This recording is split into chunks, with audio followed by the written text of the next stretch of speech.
Let me ask you this. Top 3 aha moments that changed Oh. or shaped your trajectory. I think the first one was when I was sequencing Simbus virions that I had been evolving and actually saw sequences that matched known functional consequences and thought, oh, this is actually maybe working.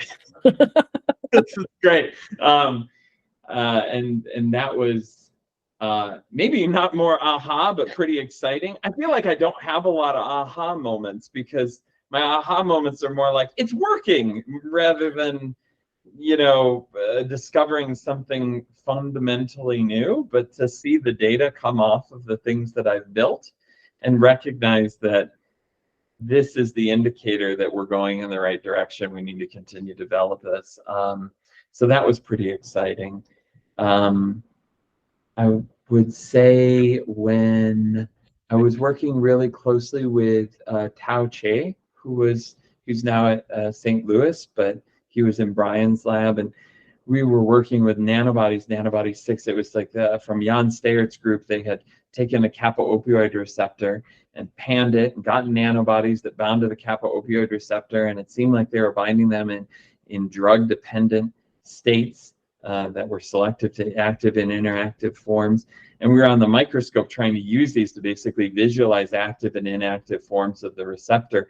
And we would put the drug on, and the nanobodies all went right to the plasma membrane and bound to the receptor, and then we'd antagonize them, they'd all go away. And I thought, there's something to these nanobody things. These are really cool. Like, how neat this state selectivity. Of course, I already knew this, right? Brian Kubilka had already had the heterochromatic crystal structure. We all knew that nanobodies are stabilizing these states, but to see them be able to dynamically come on and off of the receptors when they're actually changing their ligand bound states was really exciting at the time when we were running those experiments.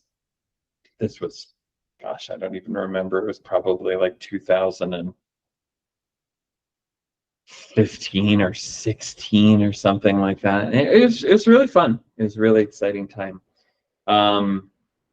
And then let's think. I think probably from my own lab now, we've been running this TRE-MPRA platform for a while, looking at unique TREs from different G protein couple receptors.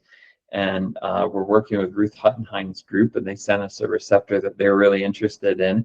And we ran it in the platform, and a totally different TRE popped out than any other GPCR is activated in the same cell background. And got really excited about that, seeing that like this tool set that we developed basically as a discovery mechanism could rapidly identify sort of non-canonical signaling mechanisms of receptors that have been studied pretty extensively, but never shown to actually couple to the pathway that we were identifying. And so that was really exciting and made me feel like we were making systems that actually had fundamental value in discovery.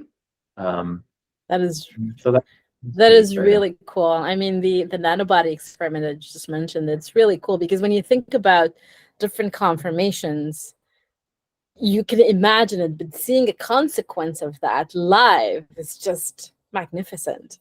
It's really cool. It's really cool. And being able to reverse it and see those things come off. Of course. And then, yeah, it's really exciting.